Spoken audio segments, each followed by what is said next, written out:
Well, good afternoon, or good morning, whatever time zone you might be viewing this is, or good evening. My name is Jay Shorr, and along with my partner and most importantly, my daughter, Mara Shorr, today we're going to speak on enticing the millennial patient. I just want to get started with explaining that medicine is a science. If anyone has seen our other presentation, they'll understand that medicine is a science. It's a way to keep our patients looking young and beautiful. It is by far one of the most respected professions today, but most importantly, medicine is a business, and as such, we have to treat it like the business that it is. Four ground rules in medical practices. Number one, safety of our patient and safety of our staff is by far the most important than anything else, followed by protection of our practitioners' licenses. That is, all of our practitioners who treat our patients. Number three, have fun. And lastly, because medicine is a business, make money, because that's how we stay in business. Mara. Exactly. And so that plays very nicely, Jay, into obtaining patients, right? So we say enticing patients, but how do we obtain patients? And for the sake of this particular presentation and for the sake of this particular talk, we're going to talk about the millennial patient. Now, our other lecture, we were talking about working with millennials and baby boomers in the same office. But for this lecture, we are going to talk about how to bring millennials into your practice. So for the sake of just we're all on the same page, we're going to get started all on the same page. You want to keep in mind that a millennial is somebody that was born between 1980 and 1995. So some people say 96, 97, etc. But really we're looking at 1980 to 1995. There is we call a micro generation, really between 83, someone that was born between, I would say, 78 and 83, that you may hear of a zennial. That is when someone is really sandwiched between the millennial generation and Gen X. But for the sake of this conversation, we're talking about that generation born between 1980 and 1995. The generation following millennials is known as Generation Z. And so that is really, they're the people right now that they may be in middle school, they might be starting college. And so for the sake of this conversation, we're talking about the millennials and bringing them as a patient base into your practice.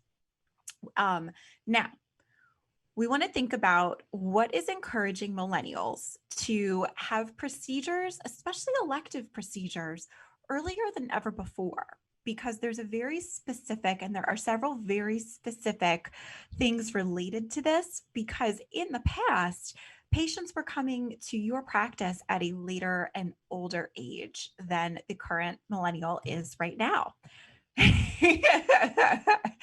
So let's talk about what some of those differences are. Whereas you used to be going after maybe the person that is now the baby boomer, right? Jay, that's you, versus somebody that is maybe the Gen X or millennial. So reason number one. Now, Jay, do you want to start talking about some things we've seen with our practices as far as one of the top reasons that people are stating again and again that they are coming into the practice now more than ever before at a younger age? Well, at a younger age versus now more than ever before, we have to be very careful right now because of the different coronavirus and, not wanting to come out of the house, the younger people versus the elderly people or middle-aged people. But number one reason that you're going to attract the younger person, in my day, and I hate to keep saying in my day, we didn't have social media. As a former practice owner, I spent $12,000 a month, don't laugh, in yellow pages. Now, I know you're probably saying, oh my goodness, but could you even imagine what $12,000 of yellow pages, because we were triple, quarter column, quarter page, half page, inside, back, inside, front, whatever. How many books? 2 books, 3 books, 4 books. Can you imagine what $12,000 in PPC and organic and social media could yield today? Now, Jay, Now, real quick, can you also explain when you say in your day and when you spent? Can you give just a 30-second history as far yeah, as your my day background? was in the late 80s, 90, and early turn of the century. Turn of the century 2000. However, my role in the practice, I was a partner and I was the practice administrator in a very large dermatology, cosmetic, facial body plastic surgery practice here in Fort Lauderdale.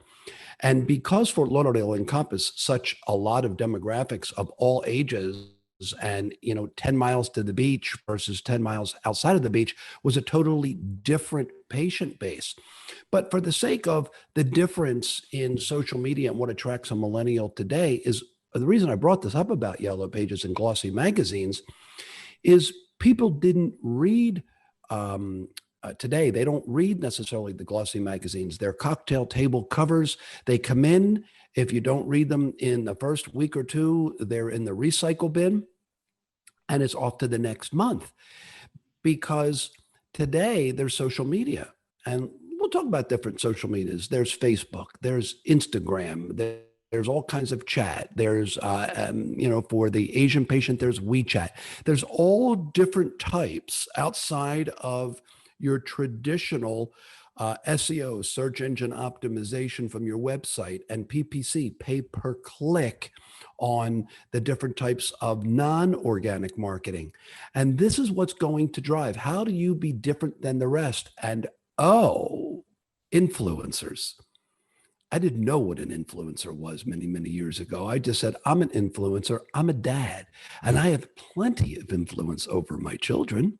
However, today, social media, these selfies, video chats, it's all the reasons that we as a practice talk to you as the buyer in order to get our message across. Mara? When you have a generation that is taking photos of themselves and then posting them on social media, they're using Instagram, they're using TikTok, they're constantly looking at themselves. When you're constantly looking at yourself, you notice things that you wouldn't have noticed otherwise. This is a generation that is looking at themselves more than any generation has ever looked at themselves ever. And they notice gaps in their teeth and that their teeth aren't the shade that they want them to be, that they're more crooked that they want them to be. And when you are online and you're utilizing social media, let alone video chat, and when I think of video chat, that is Zoom, it's FaceTime, it's Skype, it's GoToMeeting. Pick your platform of choice, but you are looking at yourself, and this is a generation that's looking at themselves now more than ever.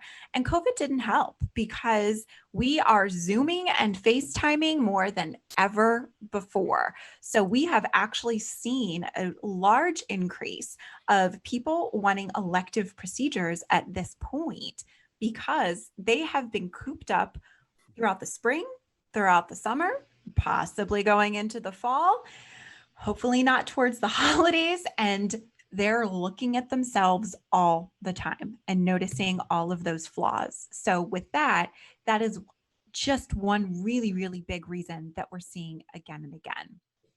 Now, Jay mentioned influencers. So when we talk the second time, reason number two is that celebrities, whether they're reality TV celebrities, whether they're online influencers, whichever that may be, but they are more and more open than ever before about the procedures that they're having done. You see certain brands that straighten teeth, for instance. I'm not going to name names, but there's all different clear tray aligners that are out there, and they are hiring, whether it's a Bravo Lab, etc., that is really saying, hey, this is what I'm using to straighten my teeth. This is what I'm using to whiten my teeth. It's this at home treatment, etc. And people are open versus it used to be. And Jay and I talk about this all the time. It used to be that procedures were very hush hush. Don't talk about it, right? We don't want to talk about what we've had done. It's just, oh, my toothpaste naturally whitened my teeth. Oh no, it's just I have a more radiant smile. I'm more well rested than before. So Jay, can you talk about the trend that you have seen over the years as far as the openness in talking about which procedures, and celebrities especially talking about which procedures they've had done and being more open to it? Sure. Years ago, when I was first getting into the market, breast augmentation, number one, was always a hush hush. Let's go back a few years and even talk about breast cancer awareness, all Mhm. right, for breast reconstruction. And it was unfortunately beyond almost the kiss of fate of death, when you had that ugly C word, that not until somebody that was pretty famous actually had it and they came out and openly spoke about it, was it okay to speak about. And then breast augmentation became very popular. And what happened with the Dow Corning and the silicone implant, it became very popular because they had to do away with those type of implants for a while, and they had to go to saline, and they were under testing. So people were more open to speak about having it. And then it was the tummy tuck. All right. And of course, tummy tucks were hidden because you weren't wearing a two-piece bathing suit. And then the most common procedure today outside of liposuction that people never talked about in the mommy makeover was like the Brazilian butt lift. All right. Because you just didn't speak about enhancing the bottom part of your body. But then guess what happened? The most, I think, famous influencers to come around this, we're talking about buttock implant or buttock rejuvenation, were the Kardashians. And they made it, whether it's okay or famous, then a lot of people did it. And they actually came with a name. It was the Brazilian butt lift. All right. Fat transfer rejuvenation. And then Botox. All right. Whoever thought you were actually going to say, I no, I grew old gracefully. Well, your face doesn't move. Your forehead doesn't move. There's no lines between your eyes. And you're 55, 60, 65 years old. I'm Botoxed. I'm not going to kid anybody when they look and they say, how come you don't have any lines? And then in the dental field, people have said to me, wow, for your age, your teeth are white and your teeth are so straight. Well, I have no problem in admitting that I have a great oral surgeon, Mhm. whether it's implants or Da Vinci veneers or whatever. If it makes you feel good, then do it. If you can afford it, of course, I'm not an influencer other than people asking me, what did I do? How are my teeth straight? How are my teeth white? It's because I had them cosmetically done. All right. And it takes those people that are not afraid to admit what they've had done to make it, I guess, quote unquote, okay. Mara? And that's where, when you have a specific treatment that you offer in your practice, and there are celebrities and people out there talking about it, about this particular procedure, and I've had this done, it's great to leverage that on social media and repost. So, post, in other words, take what was posted out there and post it again, and utilize that content in your website, utilize that content on social media to say, this is something that we offer. Of course, make sure that you're adhering to all guidelines, but you want to make sure that you're utilizing that and really leverage the fact that people are out there talking about the procedures that you do in your particular office. We want to make sure that this is something that continues to propel forward. Another reason, right, that millennials are having procedures earlier than before, and when we look at changes in technology and we look at innovation to provide services to patients younger than before, or in some cases, it's not necessarily just younger than before, but that they're happier to provide services to somebody at an older age. I myself, I've had Invisalign. My husband is going through Invisalign right now. So again, we're not partial to that brand. It's just the brand that we our practice happens to go with.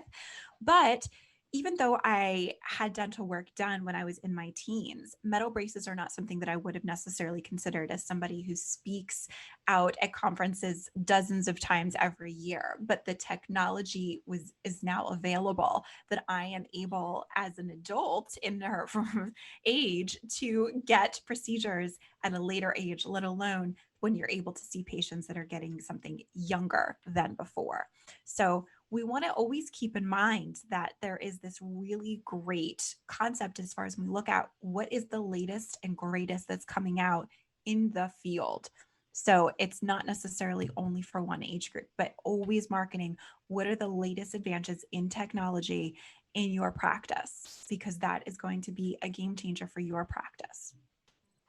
Now, marketing to millennials is different than marketing to other generations, and it's different than marketing in the past. So Jay talked about the yellow pages. I think we can all agree that for the most part, the yellow pages are dead. Jay, I think we're going to agree on that, correct? They don't even use them. I haven't been to a barber, in forever because I used the trimmer. I just do a buzz and go right by my. But yellow pages were also and the white pages used in barbershops, to put in the chair for kids As a to race. stool. I don't even think you use yellow pages for even as a ladder anymore. Chair technology has come farther than that. So I think even when we're talking about technology, now I will say that in the one caveat I give is if you're in an incredibly rural area, and Jay and I joke about this all the time. My in-laws are an example of this. They're in an incredibly rural area, and my father-in-law is the one person who will bust out the yellow pages to see how to deliver or how to get a pizza delivered. Unless you are my father-in-law and he is your target market, this is not a route you want to go. So marketing is different than it was in the past. We all agree on that. It's just a matter of how is marketing different? And we know the ins and outs, but it's just looking at how do we want to change things. So we want to keep in mind a couple different things with this, right? We want to know, what is the audience looking for at this point, right? So what is the audience looking for? Now, there are so many different channels out there. We're going to look at each of the different channels and how to utilize each of those channels to really make sure you're maximizing those benefits. So first one being YouTube. Now with YouTube, Jay, do you want to talk a little bit about YouTube to get us started? I know YouTube is one of your all-time favorite places to go to when you have a question, when you want to see how to do something. So how have you seen some of the practices use YouTube to their advantage? So YouTube, perfect example. YouTube, when I want to learn, as Mara said, how to do something, I forgot how to freeze a pane. I forgot how to carry, one worksheet over and make it work to another. I want to know how to fix something. I want to know I'm reading about the new 2019 Corvette versus the 2018 Corvette and the mid-engine from the front engine, things like that. I go right to YouTube. And a lot of the things that you do, we're posting onto YouTube, even for our own business, because we're doing these webinars, we're doing all kinds of information. And we want to get it out there for people to see, people that we may never otherwise be able to reach. Because people go to YouTube, and when I want to know about something, if it's not going on pay-per-click, and if I don't want to do Google search, I want to see who has posted to YouTube on a specific procedure or something that I'm interested in. Now, the idea of posting it on YouTube is because YouTube, Mara, is owned by Google, the big G, and Google is king. All right. Mm-hmm. So you can reach, they own the marketplace. So if you post things on YouTube, you're going to organically get recognized.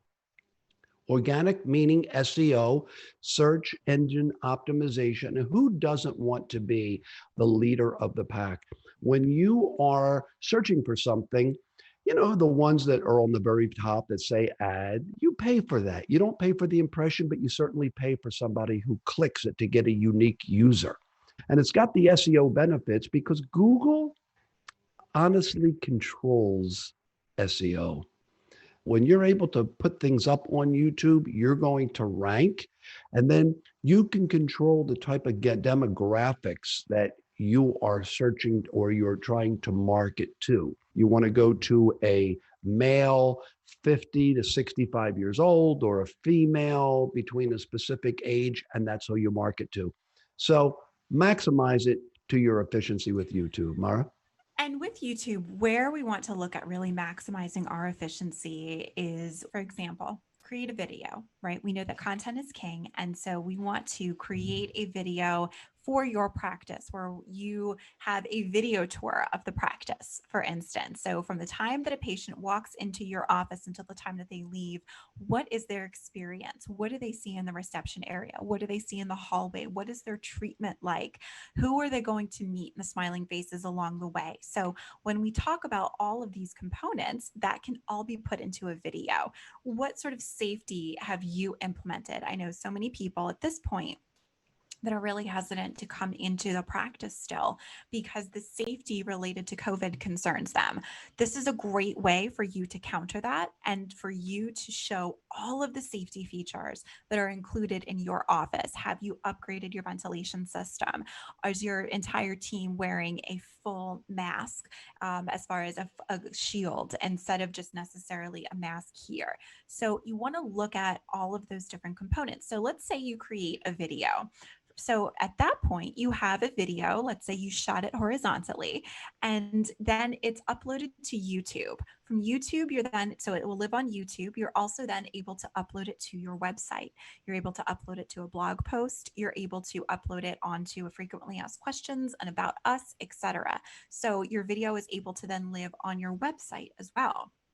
You're then able to upload that same video onto other social media channels. And so you're able to even copy the coding and copy the video into an e-newsletter.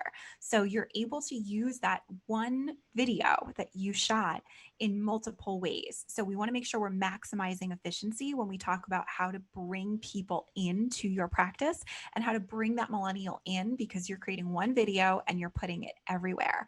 Now, when we talk about the demographic, YouTube has a much, much broader demographic than any other social channel. We're going to go through the other social channels and you'll see that they have a much, much narrower demographic as far as who their target demographic is and who utilizes them. But I would say that YouTube is good everywhere from Generation Z, who we talked about is younger than the millennials, all the way up through boomers. So that's where we will always want to keep that in mind, that YouTube is going to be the broadest. And once Now, again, since it's owned by Google, doesn't it Mhm. get more of a play and than the others? Because you have to Mhm. go on to the other ones in order to see it there, and you'll Mhm. go through those. So I don't jump Exactly. ahead. Exactly. So when it comes to Instagram, that with Instagram, there's several different components here. There is a feed, and with Instagram, your feed is what you actually see when you scroll. It's those photos or videos that are posted, and they live there indefinitely. There are your reels and your stories. So stories go away in 24 hours. It could be a still photo, it could be a video. And then Reels is Instagram. Basically, they've implemented something like TikTok. So if you've heard of TikTok, where people are creating videos, they're pulling things together as far as different videos, and then they're setting it to music. That's what's known as a Reel. So Instagram uses stories and Reels to really try and capture some of the demographics of Snapchat and TikTok. So your millennial audience is on Instagram. This is truly a great place you want to be, especially when it comes to video. So this is and visual. The millennial generation is such a visual generation. So that's where this is really a place you want to be. You're able to schedule your content ahead of time. And I really like to make sure that people know this, because they think, oh, I can't necessarily take the time to ask my people to go ahead and put the content live on the weekends, etc. But you're able to use third-party services in order to schedule ahead of time. Some really great services include Buffer, Hootsuite, Tailwind. There's all sorts of different options out there. It doesn't matter to me which one you use. We use several different, just depending on as they're upgrading and updating. So you want to make sure, again, you're maximizing your efficiency and making sure that you take that video that perhaps you shot for YouTube and upload that to Instagram as well. So this is a great place for your practice to be. Again, show the visual. So often people think that, oh, I have nothing to show in my practice. People want to see the faces behind the practice. They want to see the places, i.e., show the different rooms, show the treatments, show your team working together to have fun, show the safety. This is all incredible content for you to use. And we highly, highly encourage Instagram in the practice. Now, Facebook is not where your millennial truly is, unless you're talking about an older millennial meaning probably late 30s, but that's not really where the majority of your audience is. And so Facebook has tried to keep up when it comes to stories. You are able to push your stories from Instagram to Facebook, but they don't have a feature. For example, they don't have a feature like Reels. So you want to keep some of those things in mind. They are owned by the same company. So Instagram now owned by the gurus of Facebook. So as everyone continues to mesh together into one big world, but you're going to see on Facebook that is much more Generation X and even more of a boomer generation. So we want to keep that in mind. When we talk about maximizing efficiency, again, use those third-party apps to schedule out your content. Make sure you have that content calendar and make sure that you're scheduling out your content. So the concept then goes TikTok and Snapchat. And I don't know why some of these photos are a bit blurrier, so forgive me on that end. TikTok is where you see all of these different, you've seen celebrities that are doing dances, they're doing TikTok dances. You're seeing all sorts of great, funny little 15-second, 30-second videos on TikTok. So you're able to create these videos in TikTok. And this is where you're going to see a Gen Z and a millennial generation. So they're on TikTok and they're on Snapchat. I always joke that and Snapchat tends to go away as far as popularity. You're going to see this over time with certain social media channels that they're not as popular as time goes on. And it's either, shape up or ship out. In other words, if you keep shaping up as a social media channel and creating individual and updated ideas, then you're going to stay around. Otherwise, they go to the wayside. So Mara, yeah. I'm from the baby boomer generation. What about MySpace? You, oh yes. So I'm gonna say no. I'm gonna Yeah, say a big fat no that on was that it. one. That was a joke, everybody. But Mara, if you can touch on this for a second, because Instagram and a lot of people get hung up by likes and people get hung up on followers and things like that. And people spend a whole lot of time trying to post thinking that they are reaching I don't want to go tens and hundreds of thousands because people that have million followers and that's pretty unrealistic for people like us. And that's And not the majority of practices. It really is yeah, not. if you've got thousands of people that are viewing yours and tens of thousands of, you're doing fine. But can you review who you're really reaching when you post? Because it's not everybody that follows you. It's not all of the people that you're following. And there's a misnomer out there. And people ask us this all the time, and they're not informed. So if you could go over that. Sure. So it depends on the channel as far as the metrics. And I always encourage practices to keep an eye on their insights. So look on your insights, look on your metrics, and it's in a different place for each channel. But you'll look and see that the number of likes or follows is different than the number of views, and the number of views is different from the number of engagements. So you want to really know that you're never going to have 1,000 views if you only have 100 followers on your channel. Facebook does tend to hide the majority of content for the majority of people. And so it's a lot of pay to play. And it's like that with each of these channels. So you want to look at the difference between organic, i.e., are people seeing it organically? And are your potential patients seeing this content organically versus are you putting money behind it to boost and promote posts? And therefore they will see it because you have paid for more people to see it. But I would say on average, maybe 15 to 20%, and that's a high number, are actually going to see your content organically without putting any money behind it. And how will you know who it is that's viewing it? that information is available through insights. So I encourage you to regularly look at your insights. So we have our team, for example, looks at that regularly for Shorr Solutions and for our own channels. And we even look at that for our clients' channels as they wish. So we have some clients that we do a lot of different tutorials on how to utilize best practices in each of these channels. And then we set them free so they're able to do all of this on their own.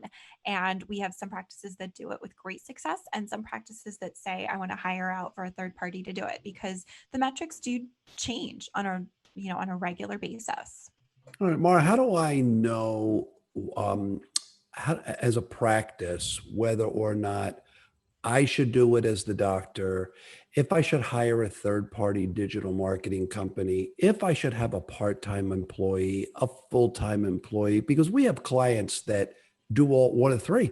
They have professional Mhm. companies to do it, they have internal staff that does it on their spare time, if you will, or they have employees that do it actually full time. They're actually taking video for Snapchat. They're Mhm. actually taking video. Um, don't try to make a clown out of your practice. All right. Be somewhat professional, because you have to speak to a listener in a language that they understand. Right. So share with everybody, how do I keep in touch with or knowledgeable about all these different channels that are coming out, and who should do it in my office? Sure. So there's like Jay, like you said, that there's I would say three different levels to make sure that it gets done. So one is, are you going to outsource it completely? And if you're going to outsource your digital marketing completely, and for the sake of digital marketing, let's say if you're going to outsource your social media, right? So right now we're talking about social media, and there's all sorts of different components as far as marketing millennials that we're going to keep going on. But for the sake of right now, when we talk about social media, if you are going to outsource it completely, make sure you go with a company that knows their stuff, that they know your industry, and that they are not just going to put canned content out there. You want something that is truly customized. You don't want it to be where your social media feed is just stock images, where it's the same person smiling on every one of their clients. So you want to make sure that it is customized, that it is really customized to your particular practice. Now, that's one option, is completely outsourcing it altogether. The other is for the owner of the practice, the main provider of the practice. So whether that is whether the owner is a dentist, an oral surgeon, whether you're of another specialty, but that's where we look at that being another option. Now, I would say 95% of the time, right? That's not the best option. Every once in a while, we do come across providers that really they love being the person that pushes that content out there. And for them, it is almost a hobby. It's a hobby. It Yeah. becomes right. So it's not that that's the best way that their time is spent as the owner of the practice. That's never going to be the best way your time is spent as the owner of the practice. But if you're passionate about it, if you love the creativity behind it, if you love the photography behind it, if you love all of those different components. I know that there's one provider one provider I know that used to be a DJ in college. And so for him, when Instagram and TikTok came out with reels and the ability to combine music and video, for him, it was almost like a throwback to the days when he used to DJ in his undergrad. And so he loves being able to pull this together. There's those people are very few and far between. So I would say that having either outsourcing completely or having another team member in your practice be the person that is the eyes and ears on the ground inside the practice, and they're the ones that are able to really focus on social media as a position, right? So that is one of the main job descriptions in their position, and that's marketing. So this can't be an afterthought. If it's an afterthought, it's going to look like an afterthought. So we always want to make sure that nothing about a marketing plan should be an afterthought. Every single thing when it comes to your marketing plan should be right up front and center. So with before and after photos, right? We want to make sure that you are not just including one particular demographic, one particular gender, you want to make sure that your social media, all of your marketing, so anywhere that your marketing could be, really focuses on who your target demographic is and who you want to bring in. And you could have several target demographics, but you can't necessarily just have one specific gender, age, and an ethnic background and all of your marketing, or else that's all you're going to get. And you're going to be limiting your patient base to a very, very small number. So Jay, let's talk for a minute about not just social media, because that is just one small part, but the internal marketing that occurs inside a practice as well. Well, we call that more often advertising because it is the internal marketing, advertising and advertising. And when you just spoke about including photos of both genders, that is so important because today more than ever, it is the LGBTQ community that everybody is starting to market to because it is the I guess in my day, we used to call it the DINKs. It's the dual income, no kid acronym, all right, that have expendable income to spend. So market to everybody because there is a more acceptable society today where I can tell you that many, many years ago, when I first started doing this, there were people that felt that if they marketed to everyone that it might be offensive to those people who didn't like it. However, today is a different society. And I really urge everybody to market to everybody because other people will look at it and they'll go, wow, that's me or that's you. Or they may have friends or family. All right. It's not just us that friendly practice that does marketing to both male and female and the other communities that they'll be able to refer. It's a great form of marketing. But I want to step back for a second because all of this marketing is great.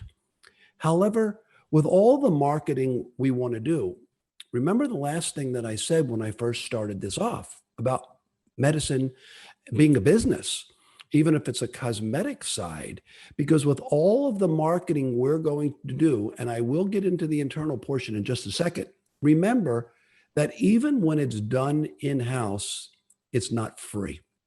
Mm-hmm. And you're saying, that's a great point. You're saying, well, what do you mean it's not free? I didn't spend any money on it. Well, absolutely. If you listen to our last session, we were talking about staffing. The human resource isn't free. You are paying to have that done. You're just not paying a third party. So remember, one of the last things I said, that medicine's being a business, learn how to define the metrics of the efforts that you're putting into this. You're marketing to the millennial, you're marketing to those people who have more money to spend on themselves. Years ago, I always said, where my money is going? My money is going to the young lady, the young woman that's on the other side of my screen. All right, that's where my money's going. I'm investing in the education. I'm investing in her. And today, nothing against the millennials and everything, but a lot of them are spending more money on themselves because they're getting married later. They're having children later. So they're spending it on themselves. When I was younger in that millennial age, I didn't spend that money on myself. I was busy saving it for tomorrow. And I'm not saying this is wrong. I think the millennials have something going for themselves and you don't know what tomorrow is going to be. So spend it. Right. So how do you market to them? And how do you do it internally? Well, yesterday, meaning January, February, I might Feels have like said, yesterday, doesn't it? yeah, I may have said, this is flew I may by. have said the before and after books that everybody could see. I may have said the brochures that everybody picks out of the blue site, display cabinet and puts them back. I may have said, show copies of the magazines that you were advertising in, those magazines that I call like those nasty periodicals that people put their thumb on and turn the pages on. We have to think about it a little bit differently. So now there are different platforms that you can have video inside of your office that runs continually. And it can be, remember what Mara said? You do that video, that YouTube, and put it on a dozen platforms. You shoot that same video and you can even show it internally. Mm-hmm. Market it inside your practice, market your staff. Nobody can sing your praise better than your staff, because you as the practitioner cannot sing your praise that much without looking very conceited. I know you're being confident. Doesn't come off that way. But if your staff can, and they can show people the befores and the afters, and they're good befores and afters, and don't throw befores and afters that aren't good, that don't have good lighting, that don't have transparency, where the before is like this and the after is like this. And, it's not the same side by side, and it's not the same clothes that they're wearing. If you can, show that there was a mole on the before, unless you're doing mole removal. And then there was a mole afterwards. If there's a piercing, show a piercing. If there's a tattoo, show that there's a tattoo.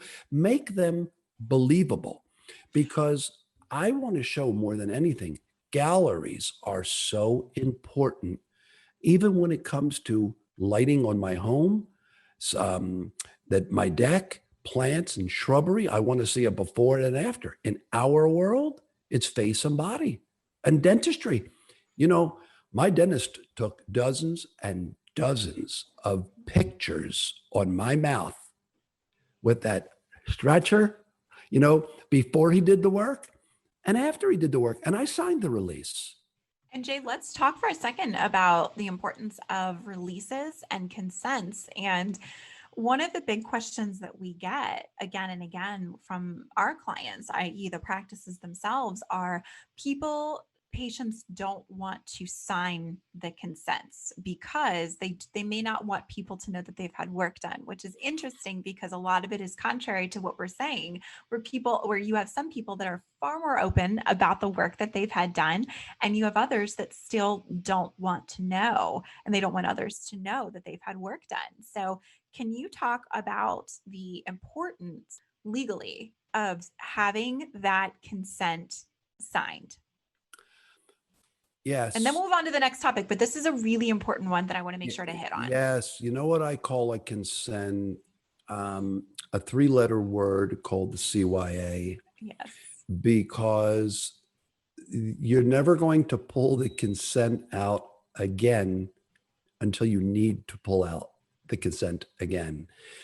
The consent should go along with before and after photos, and not before and afters for your photo gallery, but also before and afters for legal, because you want to know, along with the consent, that just like an op report, doctors, all risks and complications have been explained to the patient and they have elected to proceed.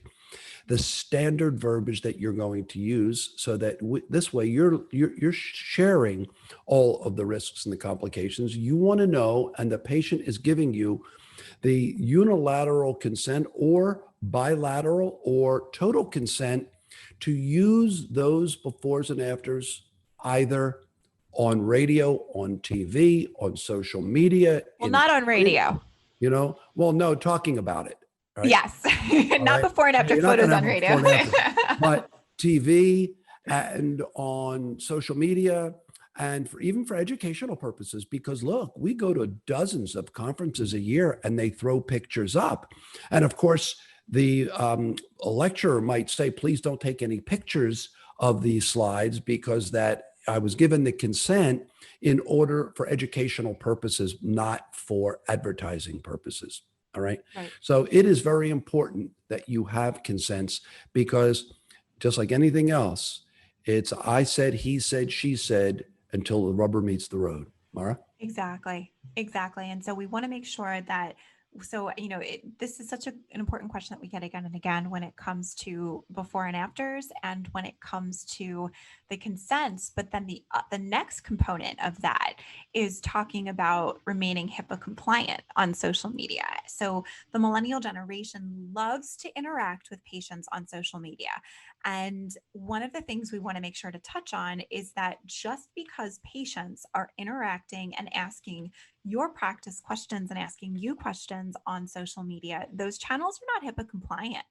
And so we really want to make sure you understand that you need to move that conversation to a HIPAA compliant platform if you are going to be discussing individual patient care. So, Jay, can you give an example of what really should be moved to a HIPAA compliant platform in the course of discussing and messaging is where I was trying to say, back and forth with a patient, whether it's an existing or a prospective patient?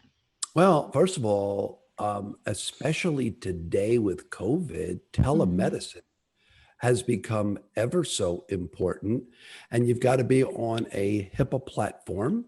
Mhm. When you're discussing the befores and the afters and sharing them back and forth, are you picking them up on a non-HIPAA compliant platform on your cell phone that may not have dual locking encryption? And if you lose that phone or you lose that device, or some of your staff takes that device home and their car is broken into and the phone is stolen, I can go on and on about different things. You just have to make sure that the patient confidentiality is never interrupted, disrupted, or broken. And Mhm. that's the whole importance of the Health Insurability Portability Act, which is what HIPAA originally was all about. And HIPAA isn't just insurance, you know, and portability. It is anything that can be done on electronic means, even filling out of applications. When you're posting something, now here, understand that once you post something on social media, you can't guarantee it will not be reposted. Correct. Such as, and a patient has the right to withdraw their consent at any time. What that means is you will withdraw it. But it's nothing different than you're writing a book or a magazine and a million copies were distributed and now the patient wants it retracted. You can't retract what already is out there. Mhm. So I would state that in all of your HIPAA documents. And there are several HIPAA documents about disclosure, who you can disclose the patient information to. Example, Mara and my wife, being powers of attorney and being able to have access to my health records, I list that Mhm. on my HIPAA paperwork so that, if I want information sent to my wife or I want information sent to Mara, I list that on the HIPAA paperwork that my medical records can be released to them. They can be able to be in the room. Now, I would caution you, even just because person brings a friend into the room, even for a consult, doesn't always mean that you should be able to openly discuss their other health history that may not have been related to the consult that they're there for. So I would always say and have a witness, do I have your permission to be able to discuss this with the other person in the room? And I don't care if it's even a husband or a wife. All right. You still have to have their permission. And I would say that as we look to social media, where we've seen the importance, even in the past few months, is that if you are doing a dual Instagram live between the practice and a patient, so and you're both going in and doing an Instagram live or a Facebook live, make sure that that patient signs a release form. Make sure that you have a good idea as far as who is it that, like Jay said, who is it that you're able to communicate with, making sure you're not transmitting actual patient data through social media channels. So just if they have a question about their condition, then they need to call the practice. They need to speak with you. They need to move it to a HIPAA compliant text platform. So you need to make sure that you are adhering to HIPAA, even though it's on social media. Now, we're going to backtrack to social media for a second. A couple things to keep in mind before we move on to the other channels that we're going to speak about as far as enticing the millennial patient is that you want to make sure with social media that you are monitoring the conversation and that you're a part of the conversation and you're not just posting and then walking away. So if you're going to be on social media, be on social media, which is why the person in the practice that is in charge of your social media needs to be passionate about it. We talked to a client the other day that said, well, I don't have time to post, and the doctor is millennial, but the doctor said, I don't have time to post, but I think maybe I can have my mother do it. And I said, with all due respect, doctor, I don't think that your mother is the best person to be practicing on Instagram, to which we all laughed. And he said, no, my mother's not offended by that at all. So you want to make sure that the person really has a strong role in it, that you pick a hashtag and own it, and you really embrace social media in your practice. You have a team that's passionate about it, and you encourage your patients to use that hashtag so that they're able to find each other. We have clients that have created their own hashtags, and so their patients then use that hashtag to find each other's before and after photos, and they are their own clique. They are their own little mini army, and it's really, really great to watch. And patients have taken it upon themselves to look up this hashtag and to continue to market themselves for the practice. That's what you want. Yeah, So look how famous some hashtags have become. One of the doctors down here, even in South Florida, ran a TV show, and Dr. Michael Salzhauser, and he was known as Dr. Miami. Mhm. All right, the hashtag Dr. Miami, hashtag the real, or the hashtag the magic surgeon with Dr. Palladino, and Dr. Mata in Scottsdale, Dr. Scottsdale. All right, and you become, whether it is you pick the name of a procedure for yourself that you want to market, and you hashtag it, and that's how it becomes pretty popular. So we want to make sure you're really embracing social media because your target market is out there and your target market is searching and they are on it. Now, we are big on consents, we're big on policies, we're big on safety in case you haven't been able to tell already. So policies, make sure that your staff, make sure everyone on your team that they are signing internal social media policies. So we could have an entire conversation, an entire lecture on this alone, but you want to make sure that everybody knows, especially those that have access to your social media usernames and passwords, is who is able to post what, who's able to say what, who's able to use those photos on their own social media channels, and what topics to stay away from. So we want to make sure we're staying away, for example, we always recommend religion, politics. We want to make sure we're staying away from those two topics. In 2020, I would say now more than ever before, it's what we recommend to each of our practices, because those are topics that you really don't want to engage in when it comes to a social media platform. So, but I make sure that you have everything in writing and it's all spelled out for each of them to sign. Now, you want to make sure, as we were talking about before, that you're creating content that your practice really has created in and of itself. So you want to repurpose it in as many places as possible. This is something that we've been talking about throughout, so I'm not going to hit home in too many places on that. But what we want to keep in mind with the attention spans, and there's a reason that I have a goldfish up here. Attention spans have gotten shorter and shorter over the years. Attention spans used to be an average of 12 to 15 seconds. A goldfish has an attention span of less than 11 seconds. The humans now have an attention span of between 8 and 9 seconds.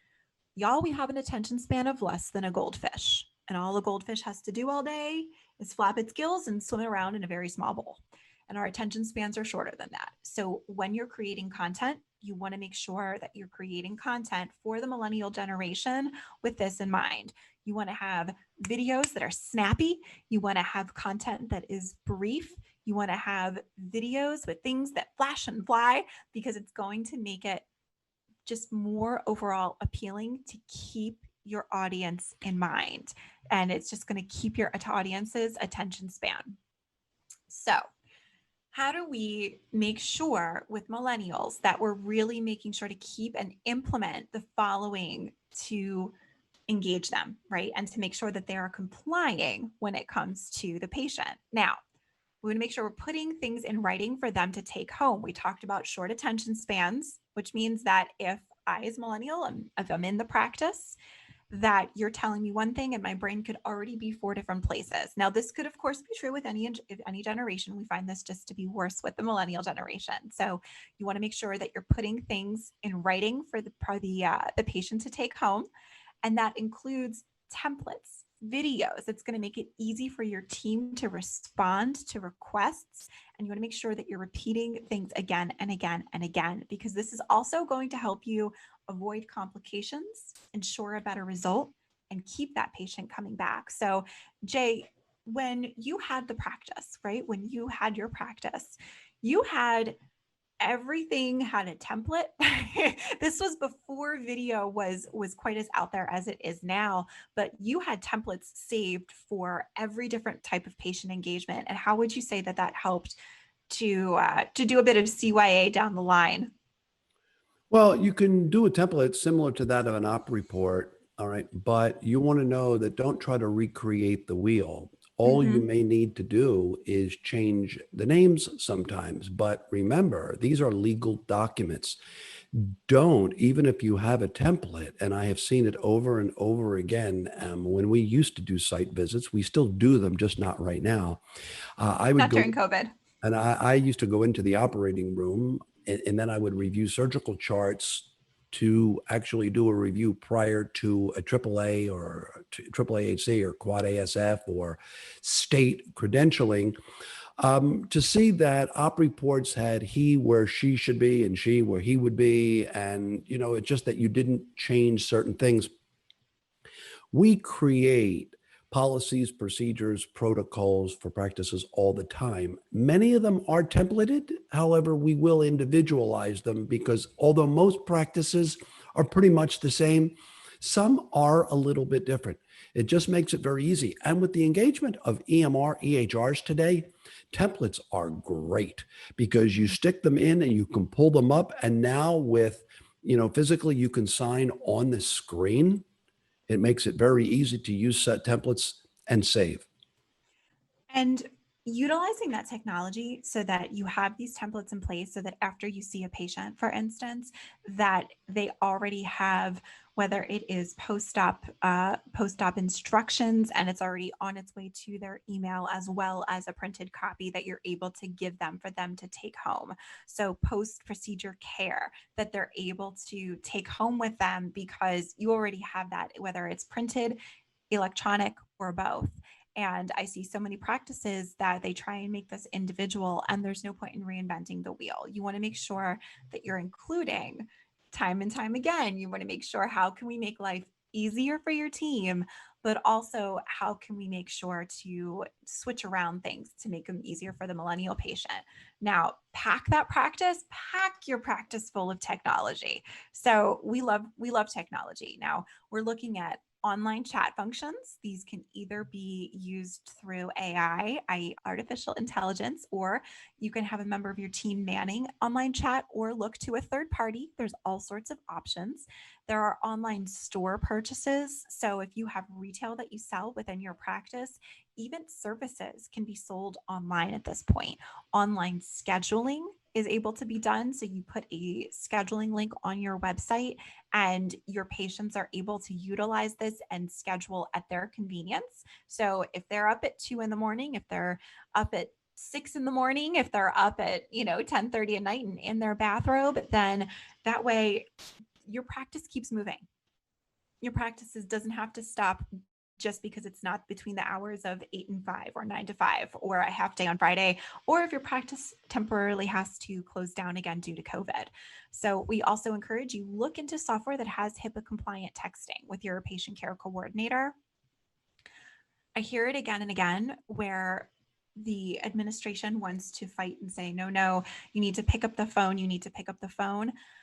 But in reality, if your patients want to text with your team, you need to fish where the fish are. I'm going to keep using fish. Okay. Apparently I'm going to keep using fish. So fish where the fish are. And you want to make sure your patients can communicate with your team in ways that make sense and are convenient for them. So the last round, when we talk about packing a practice full of technology, so many of you are doing this already, but if you're not, automated, not just appointment reminders and calendar reminders, so an appointment that will sync directly to their calendar, but also reminders for overdue appointments. So should they have been in 1 month ago or 3 months ago? So you want to make sure that you're keeping those things in mind. The next is online review requests. You want to make sure that you're able to have the patients really review your practice. Jay, can you speak a little bit more about that? It is very important because people are looking at reviews, and sometimes what they might do is look at the stars, the number of stars, before they even read the reviews. And if you have 1-star review, 2-star reviews, they may move on. All right. So it's very important that there are different services that you can subscribe to that will ask you to ask a patient to leave a review. I know sometimes I might not leave a review with great service, but when somebody does amazing service to me and they ask me to leave a review, it's absolutely my pleasure to do so. But I don't always give it a second thought to do so unless they ask. Right. And so send out reminders to review your particular procedure after the patient had their appointment. I had an appointment with a provider last week as a patient myself, and I got an automatic email that went out. It went out that day. I didn't have a chance to review them. And I just forgot. Life got busy. The next day, I got another reminder, went in, and I happen to know the provider well. He's a colleague, and I went in, left a review. He texted me personally and said, "Thank you so much. That particular review and that star rating took us from a 4.8 to a 4.9. And that made even that much of a difference." So you think that doesn't make a difference in a patient's experience and with that practice, but it absolutely does. So make sure that you're automatically asking for those things. In conclusion, let's not forget the basics when a patient is in our office. First of all, we'll alternate on this. A great customer service from start to finish, and appear as a team and looks like you have cohesiveness.